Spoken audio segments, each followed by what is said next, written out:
ए very good evening dear student. मैं BP Rana आपका अपने channel chemistry classes by Rana sir में बहुत बहुत स्वागत करता हूं और आशा करता हूं कि आप लोग स्वस्थ होंगे।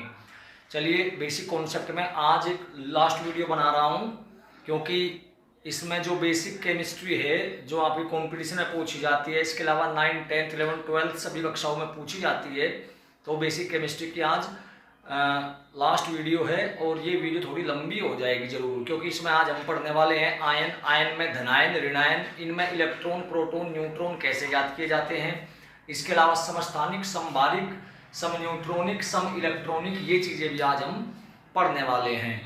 तो जो पहली वीडियो है उसमें आशा करता हूँ कि आप लोगों ने वो देखी होगी और देख करके आपने परमाणु क्रमांक, द्रव्यमान संख्या, इन चीज़ों को आपने अच्छी तरह से समझ लिया होगा। परमाणु क्रमांक मैंने आपको बताया था कि भाई किसी तत्व के परमाणु में उपस्थित प्रोटॉन या इलेक्ट्रॉनों की संख्या ही परमाणु क्रमांक कहलाती है। और द्रव्यमान संख्या के बारे में बताया था कि किसी तत्व के परमाणु के नाभिक में उपस्थित प्रोटॉनों तथा न्यूट्रॉनों की संख्या के योग को ही द्रव्यमान संख्या कहते हैं। चलिए अब बात कर लेते हैं आयन। मैं आपको बता दूं हल्का सा, आयन परमाणु उदासीन होता है, जिसमें जितने प्रोटॉन होते हैं उतने ही इलेक्ट्रॉन होते हैं। प्रोटॉन पर धनावेश और इलेक्ट्रॉन पर ऋणावेश होता है। जितने प्रोटॉन है यानी जितना धनावेश है उतने इलेक्ट्रॉन यानी उतना ही ऋणावेश है, तो वो उदासीन रहेगा। अगर मान लिया किसी परमाणु में 10 प्रोटॉन है और 10 इलेक्ट्रॉन है, तो इसका मतलब क्या हुआ? इसका मतलब ये हुआ कि उसमें 10 पॉजिटिव चार्ज है और 10 ही नेगेटिव चार्ज है। अब अगर उसमें से कोई इलेक्ट्रॉन निकल जाए यानी एक नेगेटिव चार्ज निकल जाए, तो उसका एक पॉजिटिव उसमें ज्यादा रह जाएगा। आप समझ रहे हैं ना कि अगर इलेक्ट्रॉन हम निकाल देते हैं तो प्रोटॉन ज्यादा रह गया। अब प्रोटॉन ज्यादा रहेगा तो प्रोटॉन पे कैसा चार्ज होता है? पॉजिटिव, इसीलिए परमाणु पॉजिटिव हो जाता है। इसी तरह से मान लिया 10 प्रोटॉन है और 10 इलेक्ट्रॉन है, परमाणु बिल्कुल उदासीन है। लेकिन अगर कोई एक इलेक्ट्रॉन एक्स्ट्रा परमाणु में घुसा दे तो इलेक्ट्रॉन पर कैसा चार्ज होता है? नेगेटिव। तो इसका मतलब एक नेगेटिव चार्ज परमाणु पर आ जाएगा, अर्थात एक इलेक्ट्रॉन बढ़ जाएगा। तो जब इलेक्ट्रॉन छोड़े जाते हैं या लिए जाते हैं तो उनसे जो स्पीशीज बनती है उन्हें परमाणु ना कह करके आयन कहते हैं, और ये विद्युत के द्वारा आकर्षित या प्रतिकर्षित किए जाते हैं। तो आयन की जो परिभाषा बन जाती है वो ये बन जाती है कि विद्युतीय उदासीन परमाणु या परमाणुओं के समूह को ही आयन कहते हैं। और दो प्रकार के होते हैं, धनायन और ऋणायन। चलिए बोर्ड की तरफ देखते हैं। हमारा टॉपिक है आयन।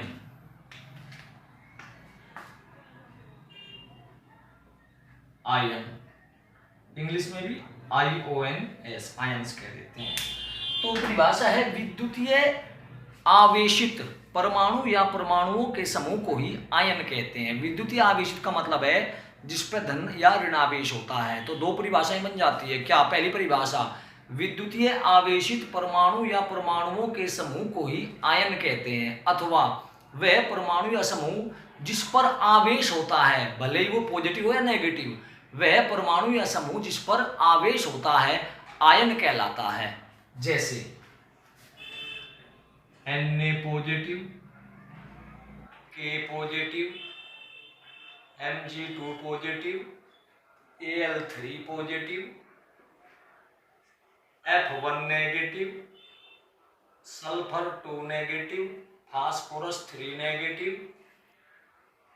ये हमने देखे, इनमें केवल एक एक परमाणु है। अब समूहों की बात कर लेते हैं। जैसे NH4 1 पॉजिटिव, ये अमोनियम हो गया, PO4 3 नेगेटिव, SO4 2 नेगेटिव।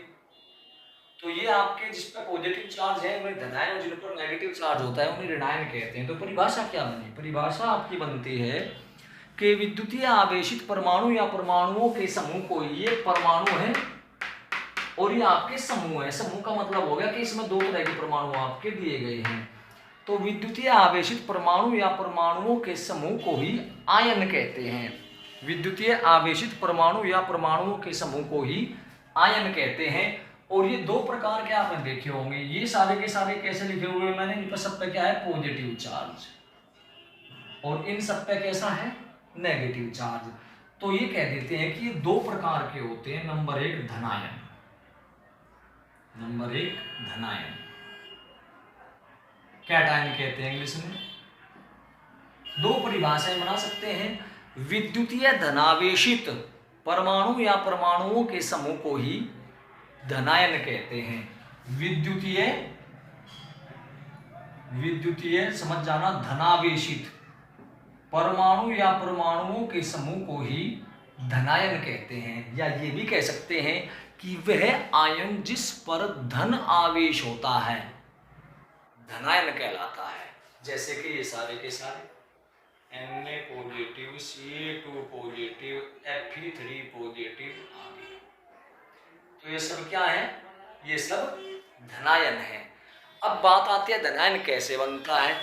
देखिए मैंने आपको बताया था कि प्रोटॉन पे कैसा चार्ज होता है, प्रोटॉन पे पॉजिटिव होता है, इलेक्ट्रॉन पर कैसा होता है, नेगेटिव होता है।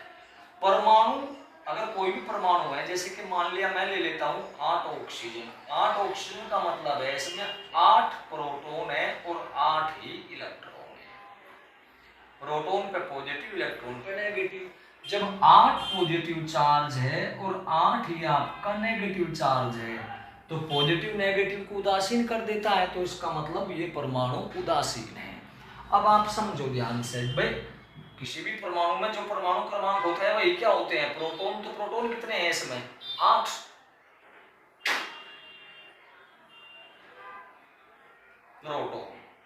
प्रोटॉन कितने हुए इसमें? 8। इलेक्ट्रॉन कितने हुए इसमें? वे भी 8। प्रोटॉन पे कैसा चार्ज होता है? पॉजिटिव। तो पॉजिटिव चार्ज कितने हैं? 8। इलेक्ट्रॉन पे कैसा चार्ज होता है? नेगेटिव। तो नेगेटिव चार्ज भी कितने? 8। तो इसमें 8 पॉजिटिव चार्ज है और 8 ही नेगेटिव चार्ज है। एक नेगेटिव एक पॉजिटिव को उदासीन कर देता है, इसीलिए ये परमाणु उदासीन होता है। अब आप सोच के देखें कि अगर इसमें से हम एक इलेक्ट्रॉन माइनस, ये तो नेगेटिव का साइन है, ये माइनस, माइनस का मतलब घटा रहे हैं, एक इलेक्ट्रॉन अगर निकाल दें तो इलेक्ट्रॉन कितने रह गई? 7। प्रोटॉन अब भी कितने हैं? 8, क्योंकि निकाला क्या है हमने निकाला है इलेक्ट्रॉन। जब इलेक्ट्रॉन निकाल दिया तो हम कह सकते हैं कि नेगेटिव चार्ज कितने रह गए? 7 और पॉजिटिव कितने? 8। तो इस पर धनावेश आ गया। भाई 7 कितने को उदासीन करेंगे? 7 को। तो एक पॉजिटिव चार्ज शेष रह गया, तो इसका मतलब इस पर धनावेश आता है। तो हम ये कह देते हैं धनायन विद्युतीय धन आवेशित परमाणु या परमाणुओं के समूह ही धनायन कहलाते हैं। और जब कोई तत्व इलेक्ट्रॉन छोड़ता है तब धनायन प्राप्त होता है और उस पर छोड़े गए इलेक्ट्रॉनों की संख्या के बराबर धन आवेश उत्पन्न हो जाते हैं। समझिए, बता रहा हूं अभी। जैसे सोडियम है, सोडियम माइनस इलेक्ट्रॉन, अगर सोडियम में से इलेक्ट्रॉन निकल जाए तो Na पॉजिटिव बनता है। इस पर पॉजिटिव चार्ज एक ही क्यों आया? क्योंकि एक इलेक्ट्रॉन निकला। मान लिया Mg है, अगर इसमें से 2 इलेक्ट्रॉन निकल जाए तो बनता है Mg2 पॉजिटिव। सपोज एल्यूमिनियम है, अगर इसमें से 3 इलेक्ट्रॉन निकल जाए तो आएगा Al3 पॉजिटिव। देखिए ये जो नेगेटिव का निशान है, यहाँ हमने नहीं लगाया, यहाँ लगाया, यहाँ लगाया है। अगर इसको यहाँ भी ना लगाओ तो भी कोई दिक्कत नहीं होती है, लेकिन अगर लगा दो तो अच्छा होता है, क्योंकि ये इस बात को इंडिकेट करता है कि इलेक्ट्रॉन पर नेगेटिव चार्ज होता है। तो जब कोई परमाणु इलेक्ट्रॉन त्यागता है तो धनायन प्राप्त होता है और उस पर त्यागे गए इलेक्ट्रॉनों की संख्या के बराबर धनावेश उत्पन्न होता है। एक त्यागेगा तो एक पॉजिटिव आएगा, 2 त्यागेगा 2 पॉजिटिव आएंगे, 3 त्यागेगा 3 आएंगे, 4 त्यागेगा तो 4 पॉजिटिव चार्ज आ जाएंगे। तो ये हुई आपकी धनायन की बात। अब धनायन में इलेक्ट्रॉन, प्रोटॉन और न्यूट्रॉन ज्ञात कर लें, वो भी बहुत अच्छी एक सवाल बन जाता है।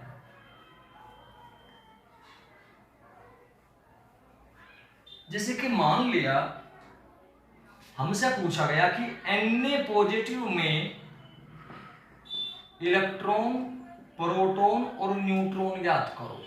E, P और N, यहाँ नेगेटिव हटा लो, कोई दिक्कत नहीं, लगा रहे तो भी कोई दिक्कत नहीं है। तो हमें ये ध्यान करना पड़ेगा बाबू कि Na का परमाणु क्रमांक कितना था? Na का परमाणु क्रमांक था 11, द्रव्यमान संख्या कितनी थी? वो थी 23। अब हम पहले इसमें ज्ञात करें, इसमें प्रोटॉन कितने हैं आपके? 11, इलेक्ट्रॉन कितने? 11। जो परमाणु क्रमांक होगा नीचे वही प्रोटॉन होंगे, वही इलेक्ट्रॉन होंगे। न्यूट्रॉन कितने? द्रव्यमान संख्या में से परमाणु क्रमांक घटा दीजिए, 23 माइनस 11 बराबर 12। तो जो सोडियम परमाणु था उसकी जो मूल अवस्था थी, उदासीन अवस्था थी, तो उसमें 11 प्रोटॉन थे, 11 इलेक्ट्रॉन थे और 12 थे न्यूट्रॉन। अब सवाल में क्या पूछा है? सवाल में पूछा है Na पॉजिटिव में इलेक्ट्रॉन, प्रोटॉन और न्यूट्रॉन याद कीजिए। यानी अब Na पॉजिटिव की मैं बात कर लूं, तो अगर मैं इसकी बात करूं तो यहाँ पर प्रोटॉन कितने हैं? 11, क्योंकि केवल इलेक्ट्रॉन छोड़ा है भाई। जब पॉजिटिव चार्ज आता है कब आता है? जब इलेक्ट्रॉन छोड़ते हैं। तो एक इलेक्ट्रॉन छोड़ा है तो एक पॉजिटिव चार्ज आ गया इस पे, Na पॉजिटिव। तो अब इसमें इलेक्ट्रॉन कितने हैं? देखिए पहले थे इलेक्ट्रॉन 11, एक पॉजिटिव का मतलब एक इलेक्ट्रॉन निकल गया, तो इलेक्ट्रॉन अब कितने रह गए? 10। न्यूट्रॉन ये कितने? जितने पहले थे उतने। यानी किसी भी आयन में सदा ध्यान रखेंगे प्रोटॉन और इलेक्ट्रॉनों की संख्या, आयन में प्रोटॉन और न्यूट्रॉनों की संख्या मूल परमाणु के बराबर रहती है।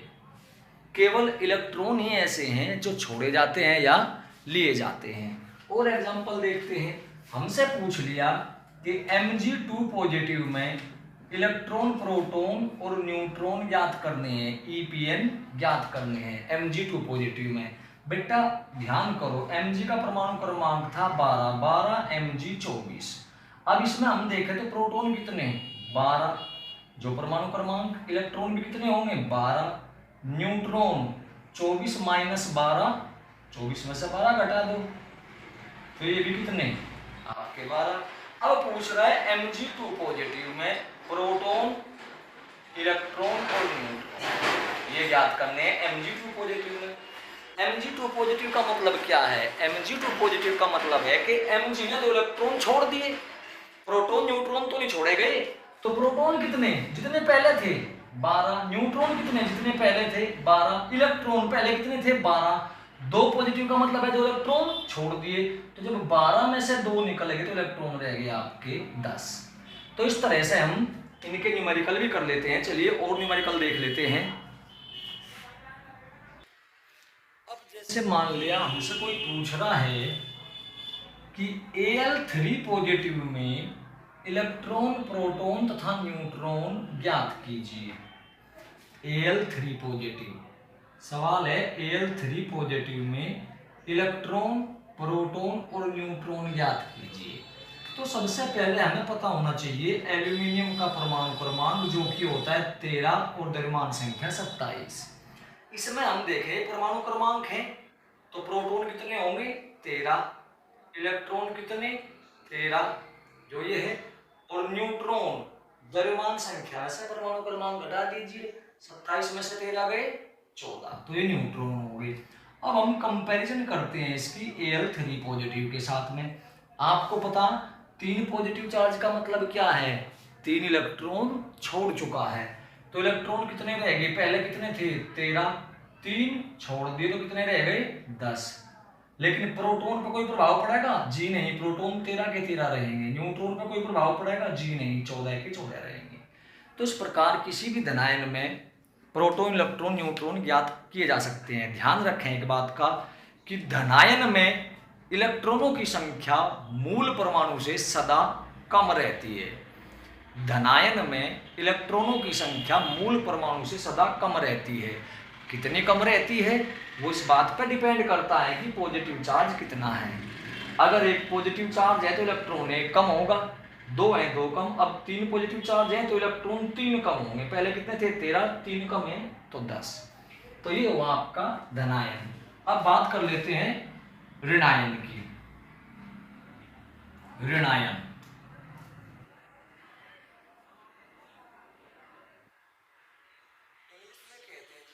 Anion, anion. तो धनायन की क्या परिभाषा थी? धनायन की परिभाषा बताई थी आपको कि विद्युतीय धनावेशित परमाणु या परमाणुओं के समूह को धनायन कहते हैं, अथवा वह आयन जिस पर धनावेश होता है धनायन कहलाता है। जब कोई तत्व इलेक्ट्रॉन छोड़ता है, त्यागता है, तब धनायन बनता है और उस पर छोड़े गए इलेक्ट्रॉनों की संख्या के बराबर धनावेश आ जाते हैं। अब बात कर लेते हैं ऋणायन की। उसका उल्टा है, विद्युतीय ऋण आवेशित परमाणु या परमाणुओं के समूह को ही ऋणायन कहते हैं।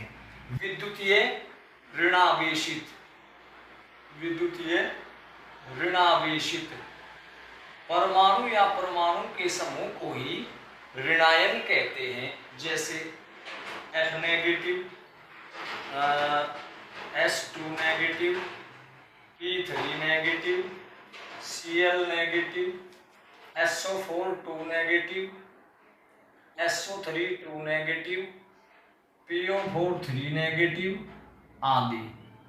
तो ये क्या है? ये है ऋणावेशित परमाणु और ये क्या है? समूह। तो इसीलिए परिभाषा लिखी जाती है कि विद्युतीय ऋणावेशित परमाणु या परमाणुओं के समूह को ही ऋणायन कहते हैं, या वह आयन जिस पर ऋण आवेश होता है ऋणायन कहलाता है।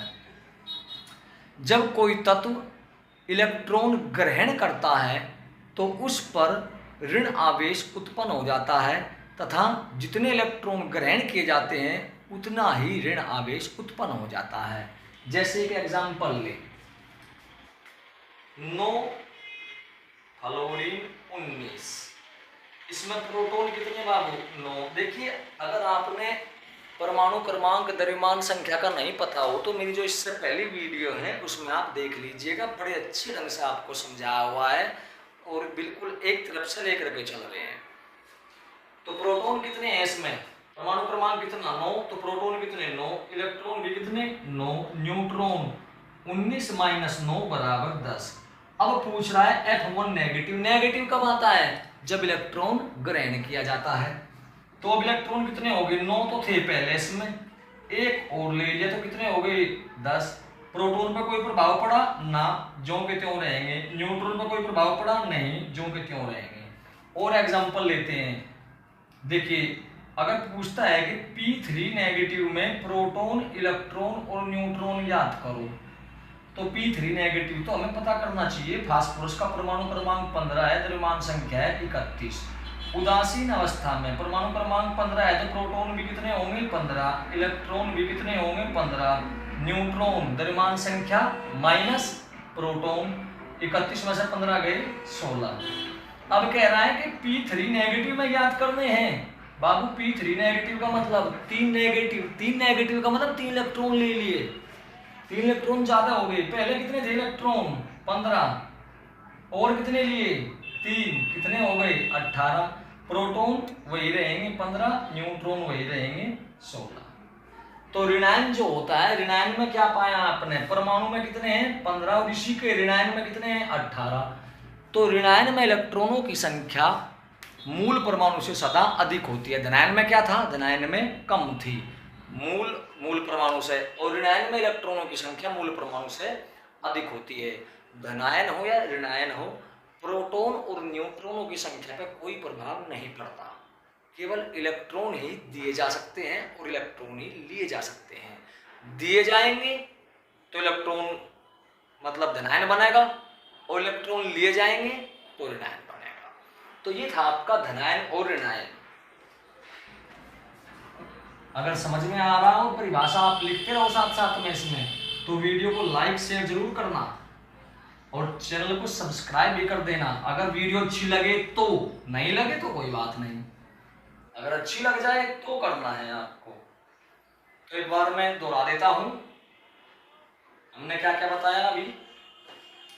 आयन, आयन की परिभाषा बताई, विद्युतीय आवेशित, आवेशित यानी जिसका आवेश हो, विद्युतीय आवेशित परमाणु या परमाणुओं के समूह ही आयन कहलाते हैं।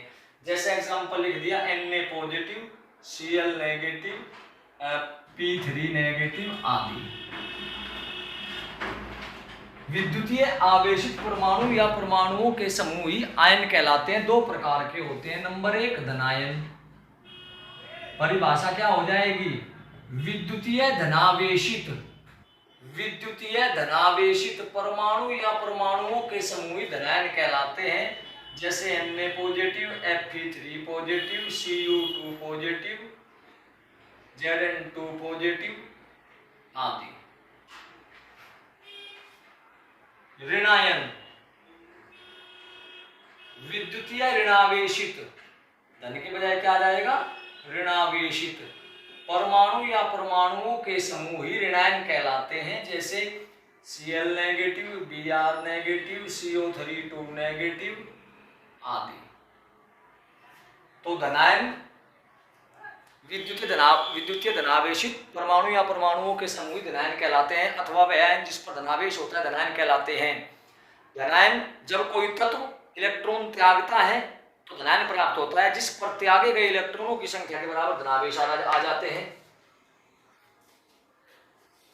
त्यागे गए इलेक्ट्रॉनों की संख्या के बराबर धनावेश आ जाते हैं। ऋणायन विद्युतीय ऋणावेशित परमाणु या परमाणुओं का वह समूह,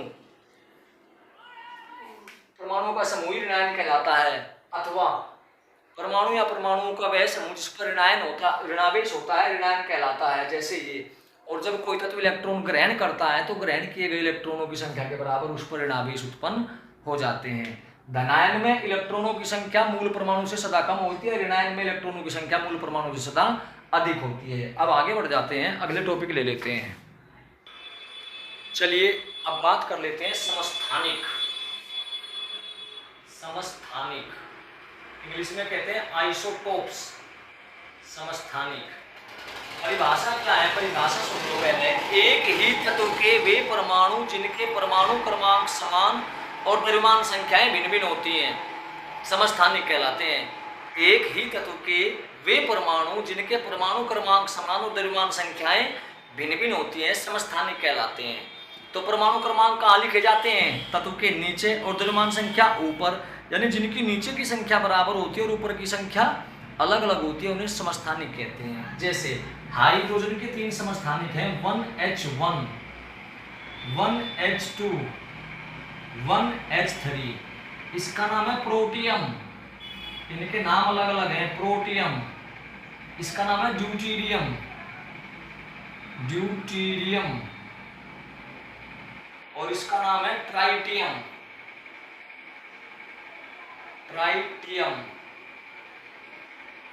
प्रोटियम, ड्यूटीरियम, ट्राइटियम। देखिए इसको साधारण हाइड्रोजन या हल्की हाइड्रोजन कहते हैं। साधारण या हल्की हाइड्रोजन, इसे भारी हाइड्रोजन कहा जाता है, भारी हाइड्रोजन। और जैसे इसको हम H से प्रदर्शित करते हैं, इसको D से और इसको T से प्रदर्शित किया जाता है। इसका अणु आपका H2 होता है तो इसका अणु आपका D2 होता है। इसका ऑक्साइड H2O जल होता है, इसका ऑक्साइड भी D2O। इसको हल्का जल या साधारण जल और इसको भारी जल कह देते हैं। इसको भारी हाइड्रोजन कहते हैं और इसको D2O को ड्यूटीरियम ऑक्साइड भारी जल कहते हैं, भारी जल। खैर अभी इसका टॉपिक हमारा नहीं है, अभी तो हम केवल और केवल समस्थानियों की बातें कर रहे हैं। तो एक ही तत्व के वे परमाणु जिनके परमाणु क्रमांक समान और द्रव्यमान संख्याएं भिन्न भिन्न होती हैं, समस्थानिक कहलाते हैं। देखिए H H H तीनों हाइड्रोजन के परमाणु हैं, परमाणु क्रमांक यानी नीचे की संख्याएं समान है, ऊपर की संख्याएं भिन्न भिन्न है, तो ये समस्थानिक है।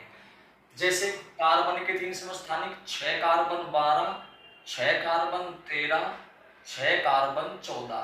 तो कार्बन के भी 3 समस्थानिक हैं, परमाणु क्रमांक समान है, द्रव्यमान संख्याएं भिन्न भिन्न है, एक ही तत्व के परमाणु हैं, 6 कार्बन 14। अब एक बात और यहीं पे बता दूं, जो परमाणु भार की परिभाषा थी उसमें लिखा गया था कार्बन 12 के 1/12 भाग से कितने गुना भारी है। जो कार्बन 12 है ये वाला होता है वो कार्बन 12। इसको कैसे लिख देते हैं? C12। इसको बहुत से बच्चे माइनस पढ़ते हैं, माइनस नहीं है, इस कार्बन 12 लिखा जाता है क्योंकि कार्बन 3 तरह का है, कार्बन 12, 13 और 14। तो परमाणु भार मापने के लिए कार्बन 12 का प्रयोग किया जाता है। खैर इसके अलावा जो कार्बन 14 है, कार्बन 14 का उपयोग किया जाता है जीवाश्मों की आयु ज्ञात करने, इसकी जो पत्थर पहाड़ियाँ होती हैं उनकी आयु ज्ञात करने में कार्बन डेटिंग का प्रयोग किया जाता है। खैर तो समस्थानिक की परिभाषा फिर सुन लीजिए। एक ही तत्व के वे परमाणु जिनके परमाणु क्रमांक समान और द्रव्यमान संख्याएं भिन्न भिन्न होती है, समस्थानिक कहलाते हैं। अब बहुत बार ये सवाल आ जाता है समस्थानिकों के गुण लिखिए। जो परिभाषा है वही गुण है। नंबर 1, परमाणु क्रमांक समान होते हैं, परमाणु क्रमांक समान होते हैं। नंबर 2, एक ही तत्व के परमाणु होते हैं, एक ही तत्व के परमाणु होते हैं। नंबर 3, द्रव्यमान संख्या भिन्न भिन्न या असमान होती है। द्रव्यमान संख्या भिन्न भिन्न या असमान होती है। इसके अलावा और भी आप कुछ लिखना चाहते हो तो लिख देंगे। समस्थानिकों में प्रोटॉनों की संख्या समान होती है, समस्थानिकों में इलेक्ट्रॉनों की संख्या भी समान होती है, इलेक्ट्रॉन भी समान होते हैं। तो इस तरह से ये परिभाषाएं बन जाती है। सॉरी, गुण। पहला तो एक ही तत्व के परमाणु होते हैं, परमाणु क्रमांक समान होता है, द्रव्यमान संख्या भिन्न होती है, इलेक्ट्रॉन समान होते हैं, प्रोटॉन समान होते हैं। तो इस तरह से समस्थानिकों की परिभाषाएं बन जाती है। तो एक ही तत्व के वे परमाणु जिनके परमाणु क्रमांक समान और द्रव्यमान संख्याएं भिन्न भिन्न होती हैं समस्थानिक कहलाते हैं। यानी नीचे की संख्या समान होती है और ऊपर की संख्या भिन्न भिन्न होती है, उन्हें समस्थानिक कहते हैं। चलिए बात कर लेते हैं समभारिकों की। समस्थानिकों में एक जानकारी मैं आपको और दे दूं कि सबसे ज्यादा समस्थानिक एक पोलोनियम है जिसका परमाणु क्रमांक है 84। ऑक्सीजन परिवार का तत्व है। Oxygen, sulphur, selenium, tellurium, polonium. Oxygen, sulphur, selenium, tellurium और पोलोनियम। पोलोनियम ऑक्सीजन परिवार का तत्व है जिसको 6A या 16वें ग्रुप में 16वें वर्ग में रखा गया है। तो बहुत बार ये पूछ लेता है कि सबसे अधिक समस्थानिक किसके हैं? पोलोनियम के। कौन से वर्ग का है? 6A या 16वें वर्ग का। किस परिवार का है? ऑक्सीजन परिवार का। तो ऐसे सवाल भी आपसे पूछ लिए जाते हैं। तो जो पोलोनियम है इसके सबसे ज्यादा समस्थानिक, और समस्थानिक कितने हैं इसके? 42 समस्थानिक है पोलोनियम के। और पोलोनियम के बारे में एक छोटी सी बात और बता दूं कि पोलोनियम की जो खोज थी वो सन 1898 में मैडम क्यूरी और पीरे क्यूरी ने की थी। मैडम क्यूरी, ये पीरे क्यूरी, मैडम क्यूरी कौन थे? पीरे क्यूरी का पति था, मैडम क्यूरी का पति। दोनों पति पत्नियों ने मिलकर के पोलोनियम की खोज सन 1898 में की गई थी। और सबसे अधिक समस्थानिक किस तरह के हैं? वे भी पोलोनियम के ही हैं। और क्योंकि पोलोनियम का परमाणु क्रमांक 84 है और 82 परमाणु क्रमांक के बाद के सभी तत्व रेडियो एक्टिव हैं, तो जाहिर सी बात है इसके भी सभी समस्थानिक रेडियोधर्मी या रेडियो एक्टिव होते हैं, अर्थात वो स्थायी नहीं होते हैं। तो ये था आपका समस्थानिक। अब बात कर लेते हैं समभारिक, आइसोबार। समभारिक, आइसोबार, समभारिक। बेटा समस्थानिक की परिभाषा क्या थी? एक ही तत्व के वे परमाणु जिनके परमाणु क्रमांक समान और द्रव्यमान संख्याएं भिन्न भिन्न होती है समस्थानिक कहलाते हैं। हाइड्रोजन के 3 समस्थानिक पता है आपको, कार्बन के हैं। इसी तरह जितने भी तत्व हैं सभी के समस्थानिक किसी का है किसी का 2। सबसे ज्यादा किसके हैं? पोलोनियम के, लगभग 42 समस्थानिक हैं। समभारिक, इसकी परिभाषा क्या है? भिन्न भिन्न तत्वों के वे परमाणु, भिन्न भिन्न तत्वों के वे परमाणु जिनके परमाणु क्रमांक भिन्न भिन्न यानी असमान। परमाणु क्रमांक क्या होंगे? भिन्न भिन्न। और द्रव्यमान संख्याएं समान होती हैं। द्रव्यमान संख्या क्या होती है? समान होती है, समभारिक कहलाते हैं। भिन्न भिन्न तत्वों के वे परमाणु जिनके परमाणु क्रमांक अलग अलग यानी भिन्न भिन्न और द्रव्यमान संख्या समान होती हैं समभारिक कहलाते हैं। समस्थानिक क्या था? समस्थानिक में परमाणु क्रमांक समान था, द्रव्यमान संख्या भिन्न थी। इसमें परमाणु क्रमांक भिन्न है, द्रव्यमान संख्या समान है, यानी एक दूसरे के उल्टे हैं। जैसे 1H3 हाइड्रोजन का समस्थानिक है ट्राइटियम। 2He3 एक हीलियम भी होता है, हालांकि हीलियम 4 भी होता है, लेकिन यहाँ इसका समस्थानिक भी तो है ना। हीलियम के समस्थानिक 2 होते हैं, He3, He4। तो यहाँ पे हम देख रहे हैं समभारिक। समभारिक का मतलब है इनकी द्रव्यमान संख्याएं समान है, परमाणु क्रमांक भिन्न भिन्न है, अलग अलग तत्व हैं। ये हाइड्रोजन है, ये आपका हीलियम है, तो ये समभारिक होगी। और देखते हैं आपका 6 कार्बन 14, 7 नाइट्रोजन 14, परमाणु क्रमांक भिन्न भिन्न, तत्व अलग अलग, द्रव्यमान संख्याएं समान। तो ये भी आपके समभारिक है। 18 आर्गन 40 और 20 कैल्शियम 40। इसमें भी अलग अलग तत्व हैं, परमाणु क्रमांक भिन्न है, द्रव्यमान संख्याएं समान है, इसलिए ये भी क्या है, समभारिक है।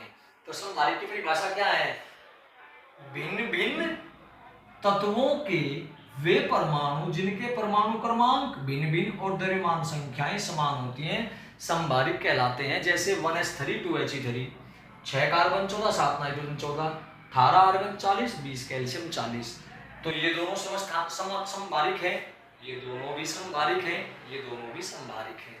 अब बात कर लेते हैं समभारिकों के गुण। गुण में क्या है, नंबर 1 भिन्न भिन्न तत्वों के होते हैं, भिन्न भिन्न तत्वों के परमाणु होते हैं ये। दूसरा परमाणु क्रमांक भिन्न होता है, जो परिभाषा है उसमें से गुण बनाओ ना। परमाणु क्रमांक क्या होते हैं, भिन्न होते हैं, यानी समान नहीं होते। द्रव्यमान संख्या समान होती है, द्रव्यमान संख्या समान होती है। तो यही 3 गुण आप इसमें लिख सकते हो। तो समस्थानिक की परिभाषा एक ही तत्व के वे परमाणु जिनके परमाणु क्रमांक समान और द्रव्यमान संख्या भिन्न भिन्न होती है समस्थानिक कहलाते हैं। समभारिक की परिभाषा भिन्न भिन्न तत्वों के वे परमाणु जिनके परमाणु क्रमांक भिन्न भिन्न और द्रव्यमान संख्या समान होती है समभारिक कहलाते हैं। क्योंकि द्रव्यमान संख्या को परमाणु भार भी कहते हैं, इसीलिए यहाँ पे भारिक शब्द आता है। हालांकि द्रव्यमान संख्या और परमाणु भार दोनों अलग अलग चीजें होती हैं। चलिए अब बात कर लेते हैं समन्यूट्रॉनिक। समन्यूट्रॉनिक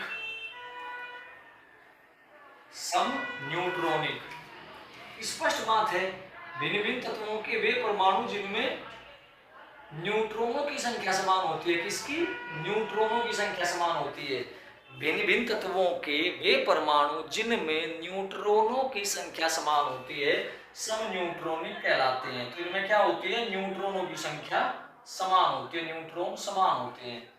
तो भिन्न भिन्न तत्वों के वे परमाणु जिनमें न्यूट्रॉनों की संख्या समान होती है समन्यूट्रॉनिक कहलाते हैं।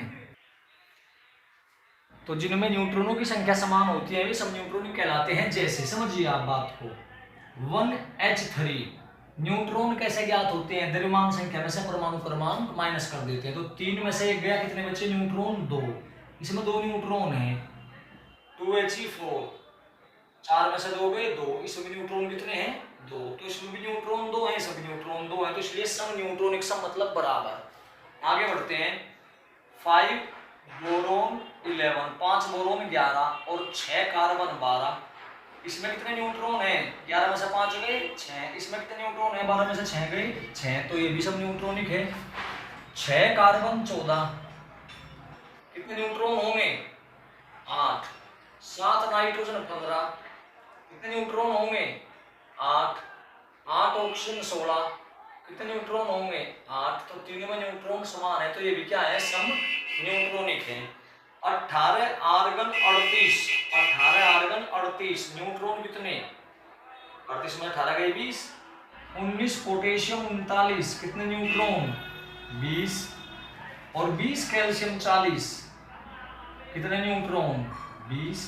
तो ये भी तीनों क्या है, समन्यूट्रॉनिक। कोई पूछे लगे ये गुण क्या होते हैं, नंबर 1 भिन्न भिन्न तत्वों के परमाणु होते हैं, 2 परमाणु क्रमांक भिन्न होते हैं, 3 द्रव्यमान संख्या भिन्न होती है, 4 न्यूट्रॉनों की संख्या समान होती है।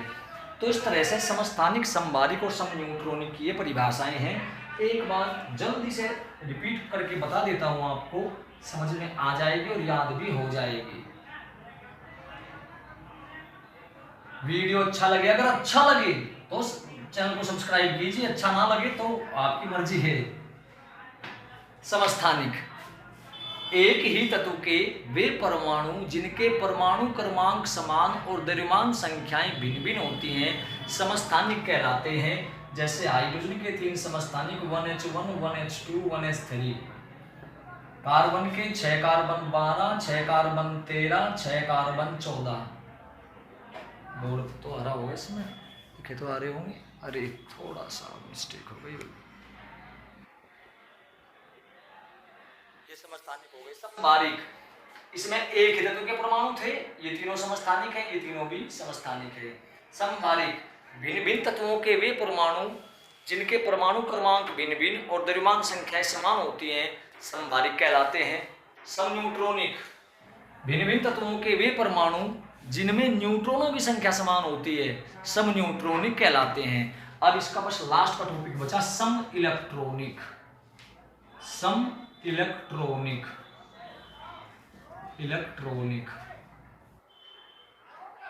यानी परिभाषा सिंपल है, जिनमें न्यूट्रॉनों की संख्या समान होती है। बेटा इधर बड़े मन लगा, जिनमें न्यूट्रॉन इलेक्ट्रॉनों की संख्या समान होती है, लेकिन इसमें तत्व नहीं आएगा। इसमें क्या कहा जाएगा, वे परमाणु अथवा आयन, वे परमाणु अथवा आयन जिनमें इलेक्ट्रॉनों की संख्या समान होती है सम इलेक्ट्रॉनिक कहलाते हैं।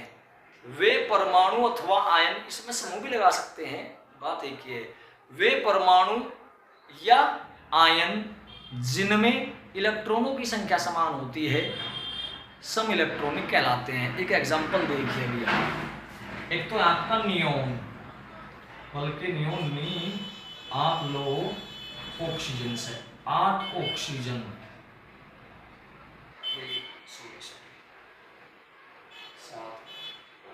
N3 negative, O2 negative, F1 negative, Na positive, Mg2 positive, Al3 positive. ध्यान रखें इन सभी में इलेक्ट्रॉनों की संख्या बिल्कुल समान है। वो कैसे, देखो एक बार, मैंने आपको आयन पहले से भी बताए। 7 नाइट्रोजन 14 होता है, 14 का यहाँ कोई रोल नहीं है, इलेक्ट्रॉनों की बात कर रहे हैं। रोल तो दिख रहा होगा, जी हाँ। तो इसमें प्रोटॉन कितने, 7, इलेक्ट्रॉन कितने, 7, प्रोटॉन भी 7 है, इलेक्ट्रॉन भी 7 है। जब इसमें 3 नेगेटिव होगा तो इसका मतलब क्या होगा, इसमें इलेक्ट्रॉन कितने हो जाएंगे, 7। तो इसमें पहले थे, नाइट्रोजन का परमाणु क्रमांक क्या है, 7, तो इसका मतलब 7 इलेक्ट्रॉन इसमें है, 7 इलेक्ट्रॉन है और 3 नेगेटिव, यानी 3 और ले ली तो इलेक्ट्रॉन कितने बन गए इसमें, 10। ऑक्सीजन का परमाणु क्रमांक होता है 8, इसमें 8 प्रोटॉन 8 इलेक्ट्रॉन है, 2 नेगेटिव का मतलब 2 इलेक्ट्रॉन और ले लिए। अब इलेक्ट्रॉन कितने बन गए, 10। क्लोरीन का परमाणु क्रमांक होता है 9, तो इसका मतलब 9 प्रोटॉन है, 9 इलेक्ट्रॉन है। F नेगेटिव का मतलब 1 इलेक्ट्रॉन और ले लिया, तो इलेक्ट्रॉन कितने हो गए, 9 पहले थे, 1 और ले लिया, 10। नियोन का परमाणु क्रमांक 10 है, तो इसका मतलब इसमें 10 इलेक्ट्रॉन होने हैं। सोडियम का परमाणु क्रमांक कितना होता है, 11 प्रोटॉन है, 11 इलेक्ट्रॉन है, लेकिन एक पॉजिटिव का मतलब 1 इलेक्ट्रॉन छोड़ दिया, तो इलेक्ट्रॉन कितने बचे, 10। Mg का परमाणु क्रमांक होता है 12 Mg2 मतलब 12 Mg, यानी 12 प्रोटॉन 12 इलेक्ट्रॉन, 12 इलेक्ट्रॉन है, 2 इलेक्ट्रॉन छोड़ दिए, इलेक्ट्रॉन कितने रह गए, 10। एल्यूमिनियम का परमाणु क्रमांक 13, यानी 13 इलेक्ट्रॉन है, 3 इलेक्ट्रॉन छोड़ दिए तो कितने इलेक्ट्रॉन रह गए, 10। तो अब देखें कि इनमें हर एक में 10-10 इलेक्ट्रॉन हैं, अर्थात सम इलेक्ट्रॉनिक, अर्थात बराबर इलेक्ट्रॉनों वाले ये हैं। अब इसमें परिभाषा क्या थी, वे परमाणु या आयन, देखिए ये तो है परमाणु, नियोन तो है उदासीन, और ये क्या है, ऋणायन यानी आयन है, ये क्या है, धनायन, ये भी आयन है। तो इसीलिए परिभाषा आपको बताई गई थी, वे परमाणु अथवा आयन जिनमें इलेक्ट्रॉनों की संख्या समान होती है सम इलेक्ट्रॉनिक कहलाते हैं। वे परमाणु अथवा आयन जिनमें इलेक्ट्रॉनों की संख्या समान होती है सम इलेक्ट्रॉनिक कहलाते हैं। तो आज कितनी परिभाषाएं हुई आपकी, एक तो आयन, विद्युतीय आवेशित परमाणु या परमाणुओं के समूह को ही आयन कहते हैं, अथवा विद्युतीय धन या ऋणावेशित परमाणु या परमाणुओं के समूह को ही आयन कहते हैं। कितने प्रकार के होते हैं, 2 प्रकार के, धनायन ऋणायन। वह आयन जिस पर धनावेश होता है धनायन, जिस पर ऋणावेश होता है ऋणायन। उसके बाद में धनायन में इलेक्ट्रॉन प्रोटॉन न्यूट्रॉन निकालने बताए गए, ऋणायन में भी इलेक्ट्रॉन प्रोटॉन न्यूट्रॉन निकालने बताए गए। इसके बाद में आपको समस्थानिक बताया गया, उसके बाद में समबारिक बताया गया, उसके बाद में सम न्यूट्रॉनिक, और लास्ट में आपको सम इलेक्ट्रॉनिक बताया गया। तो कुल मिलाकर के 7-8 परिभाषाएं आपकी हो गई। और बेसिक केमिस्ट्री में वैसे तो आप कुछ भी ले सकते हो, कितना भी बड़ा टॉपिक बना सकते हो, लेकिन बेसिक केमिस्ट्री में जनरली यही चीज़ें पूछी जाती हैं। ये बेसिक केमिस्ट्री का चौथा वीडियो था। आज बेसिक केमिस्ट्री आपकी वैसे तो ख़त्म कह सकते हैं, लेकिन इसमें मैं एक वीडियो और बनाना चाहूँगा मोल कॉन्सेप्ट की, मोल संकल्पना की, जिसमें एक तो थोड़ा सा अणुभार के बारे में आपको बता देंगे कि अणुभार परमाणु भारों से मिलकर बना होता है वैसे तो, लेकिन यौगिक का अनुभार कैसे निकाला जाता है, एक तो ये, इसके अलावा कुछ न्यूमेरिकल्स हैं। जैसे न्यूमेरिकल्स देख लेते हैं, चलिए मैं आपको एक दो न्यूमेरिकल्स देख के बताता हूँ। अभी इस तरह के सवाल तो आते ही हैं, न्यूमेरिकल्स भी आते हैं।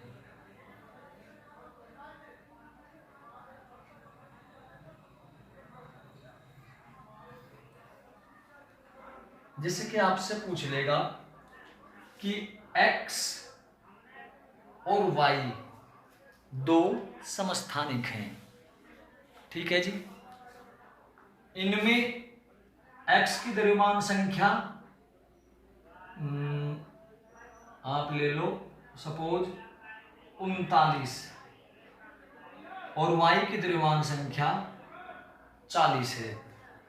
x की सपोज 39 और y की द्रव्यमान संख्या 40 है। यदि x में 19 प्रोटॉन हो तो y में इलेक्ट्रॉन, प्रोटॉन और न्यूट्रॉन ज्ञात करो। ध्यान दीजिए, वैसे सवाल बनाया है तो समझाने के लिए तो ध्यान देंगे। ये बता कि दोनों समस्थानिक हैं। जब समस्थानिक है, समस्थानिक के परमाणु क्रमांक समान होते हैं तो इसका परमाणु क्रमांक कितना 19, इसका भी परमाणु क्रमांक 19। वैसे में प्रोटॉन कितने हैं 19, और जो प्रोटॉन होते हैं वो क्या होता है परमाणु क्रमांक, तो इसका परमाणु क्रमांक 19। समस्थानिक है तो इसका भी परमाणु क्रमांक 19। अब ये 19 हमें मिलेगा तो प्रोटॉन इलेक्ट्रॉन कितने इसमें 19, प्रोटॉन कितने इसमें 19 और न्यूट्रॉन 40 में से 19 गए 21। तो इस तरह के न्यूमेरिकल इसमें पूछ लिए जाते हैं। चलिए किताब उठा के देखते हैं, 2-4 न्यूमेरिकल इसी संबंधित आपको और बता देते हैं।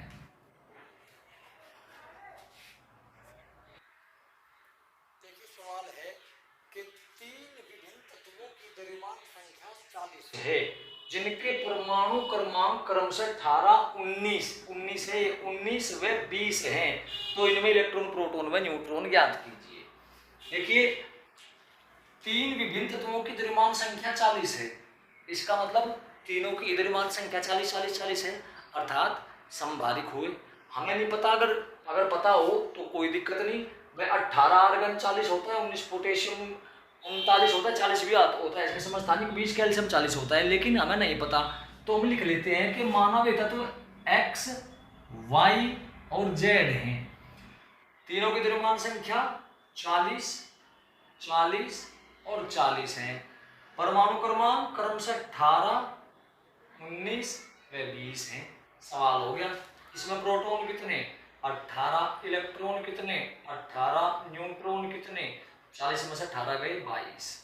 इसमें आ जाइए प्रोटॉन कितने 19, इलेक्ट्रॉन कितने 19, न्यूट्रॉन कितने 40 में से 19 गए 21। इसमें प्रोटॉन कितने 20, इलेक्ट्रॉन कितने 20, न्यूट्रॉन कितने 40 में से 20 गए 20। तो इस तरह के न्यूमेरिकल होते हैं।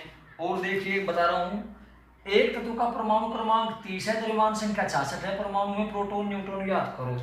माना तत्व x है, हालांकि 30 पर कौन होता है जिंक, अगर आपके याद हो तो जिंक लिख लो, नहीं याद हो तो x लिख लेना। परमाणु क्रमांक 30, द्रव्यमान संख्या है इसकी क्या दी हुई है 66। प्रोटॉन, इलेक्ट्रॉन याद करने हैं। प्रोटॉन कितने 30, इलेक्ट्रॉन कितने 30, न्यूट्रॉन 66 में से 30 गए 36। अगला, एक परमाणु का परमाणु क्रमांक 20, द्रव्यमान संख्या 40, कोई तत्व है x, परमाणु क्रमांक 20, द्रव्यमान संख्या 40, प्रोटॉन, इलेक्ट्रॉन, न्यूट्रॉन याद करने हैं। अगला, परमाणु क्रमांक 19, द्रव्यमान संख्या 39, मान लिया तत्व x है, हालांकि पोटेशियम होता है। परमाणु क्रमांक 19, द्रव्यमान संख्या 39, प्रोटॉन, इलेक्ट्रॉन, न्यूट्रॉन याद करने हैं। इसके बाद में एक तत्व के नाभिक में 12 न्यूट्रॉन 11 प्रोटॉन है, इसकी द्रव्यमान संख्या क्या है।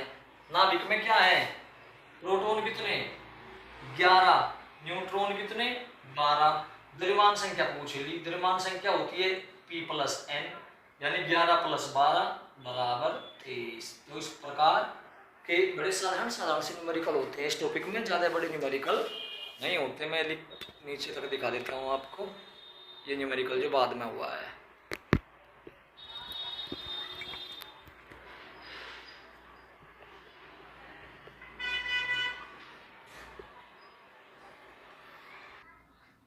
ऊपर थोड़ी लाइट पड़ रही है तो इस वजह से स्पष्ट दिखाई दे रहा, तो नीचे बता देंगे। अगला न्यूमेरिकल बता, एक परमाणु के नाभिक में 17 प्रोटॉन और 18 न्यूट्रॉन है, द्रव्यमान संख्या ज्ञात कीजिए। प्रोटॉन कितने हैं? 17, न्यूट्रॉन कितने हैं? 18।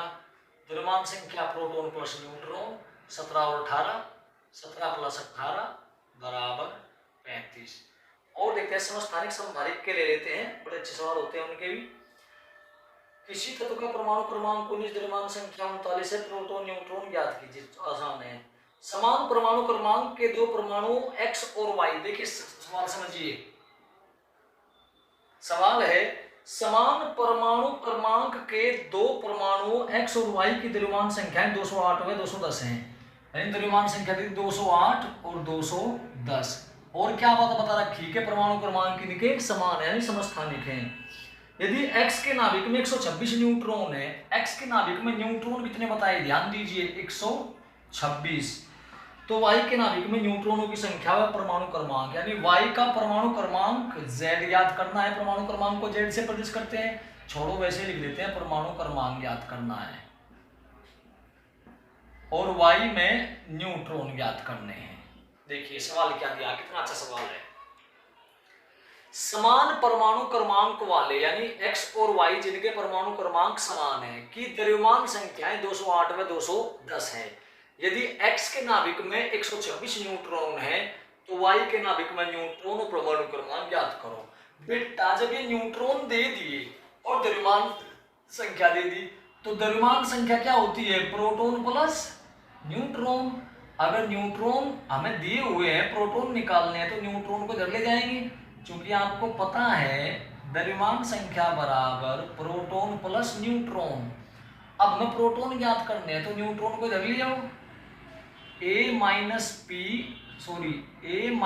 n बराबर प्रोटॉन बराबर a कितना है? 208 माइनस 126, न्यूट्रॉन 126 है भाई। a माइनस n बराबर p, a कितना है? 208 माइनस n कितना है? 126।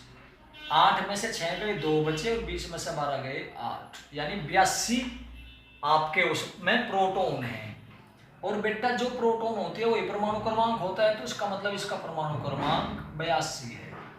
क्योंकि दोनों के परमाणु क्रमांक समान है तो इसका परमाणु क्रमांक भी कितना आ जाएगा? 82। परमाणु क्रमांक कितना आ गया? 82। न्यूट्रॉन ज्ञात करने, न्यूट्रॉन ज्ञात हो जाएंगे, न्यूट्रॉन बराबर हो जाएंगे इसमें a माइनस पी। a कितना है? 210 और माइनस 82। 10 में से 2 गए, 8 बचे, 20 में से 8 गए 12, यानी 128 इसमें न्यूट्रॉन होंगे। बड़ा अच्छा सवाल है, बहुत अच्छा सवाल है। और इस तरह के सवाल ले लेते हैं, अच्छा समझ में आ जाएगा। और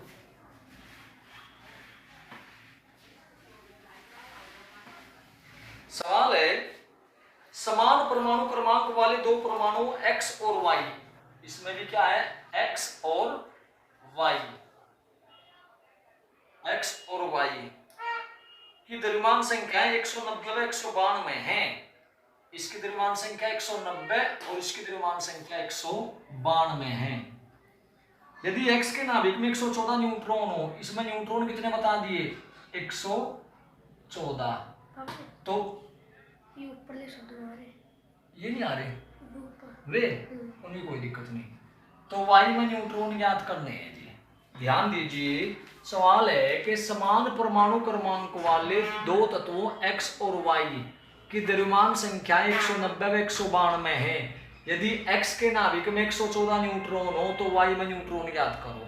ध्यान दो, द्रव्यमान संख्या दे रखी, न्यूट्रॉन दे रखे। आपको पता है द्रव्यमान संख्या बराबर होती है प्रोटॉनों की संख्या जमा न्यूट्रॉनों की संख्या। अब अगर न्यूट्रॉन को बाईं ओर ले आए तो क्या बच जाएंगे? प्रोटॉन, यानी n को इधर ले आए, a माइनस n बराबर p, या कह सकते हैं p बराबर a माइनस n। a कितना है जी? 190, n कितने हैं जी? 114। तो कितना बचा है आपका? 86 बचता होगा, वो 76, 114 76। तो इसका प्रोटॉन कितना है इसमें? 76। जो प्रोटॉन होता है वही परमाणु क्रमांक होता है, तो इसका परमाणु क्रमांक कितना होगा? 76। इसका परमाणु क्रमांक 76 है, दोनों का परमाणु क्रमांक समान है, तो इसका भी कितना हो गया? 76। 76 परमाणु क्रमांक आ गया।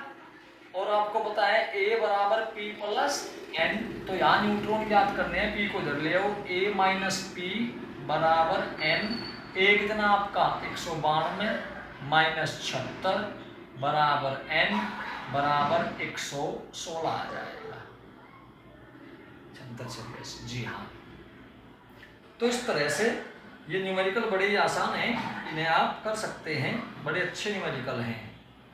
और देख लेते हैं कोई एक आध न्यूमेरिकल हो।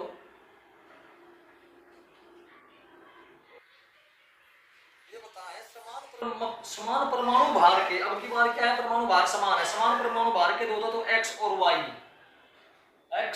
y इनके क्या है, परमाणु भार समान है, यानी ऊपर की संख्याएं समान है। के परमाणु क्रमांक क्रमशः 18 और 19 है, इसका परमाणु क्रमांक कितना 18, इसका परमाणु क्रमांक है आपका 19। यदि x तत्व के नाभिक में 22 न्यूट्रॉन हो, अगर इसमें न्यूट्रॉन 22 हो, ठीक है जी, तो y के नाभिक में न्यूट्रॉन ज्ञात करने हैं, इसमें न्यूट्रॉन हमें प्राप्त करने हैं। क्या बताया गया, समान परमाणु भार के दो तत्व हैं x और y, जिनके परमाणु क्रमांक 18 और 19 है, अगर x में न्यूट्रॉन 22 हो तो y में न्यूट्रॉन ज्ञात करो। देखो x में न्यूट्रॉन कितने हैं 22, प्रोटॉन कितने हैं 18, तो द्रव्यमान संख्या क्या होती है, A बराबर P प्लस N, प्रोटॉन कितने 18, न्यूट्रॉन कितने 22 बराबर 40, यानी x की द्रव्यमान संख्या 40 है। क्योंकि दोनों की द्रव्यमान संख्या परमाणु भार समान है, द्रव्यमान संख्या परमाणु भार भी तो कहते हैं, दोनों के परमाणु भार समान है, तो इसका परमाणु भार भी कितना होगा 40। इसका परमाणु भार आ गया, न्यूट्रॉन याद करने, 40 में से 19 घटा दो, क्योंकि A बराबर P प्लस N, तो N बराबर A माइनस P, भाई P को ले लेंगे, A माइनस P बराबर N या N बराबर A माइनस P, A कितना आपका 40, P कितना आपका 19 बराबर 21। इस तरह से इस चैप्टर में जो न्यूमेरिकल हैं वे आपके बड़े आसान से न्यूमेरिकल हैं, बड़े अच्छे न्यूमेरिकल हैं, मन करता है बड़ा न्यूमेरिकल को करने में और देखने में। अब आशा करता हूं कि आपको वीडियो अच्छा लगा होगा, वीडियो पसंद आया होगा, समझ आया होगा, परिभाषाएं साथ साथ में लिखते रहिए। और अगर वीडियो पसंद आया, अगर पसंद आया हो तो वीडियो को प्लीज लाइक और शेयर कर दीजिए, चैनल को सब्सक्राइब कर लीजिए, क्योंकि ऐसे ही अब केमिस्ट्री एक तरफ से चलेगी, हर डाउट आपका क्लियर होगा, कोई ऐसा डाउट नहीं होगा जो आपका क्लियर ना हो। चलिए, जय हिंद, जय भारत।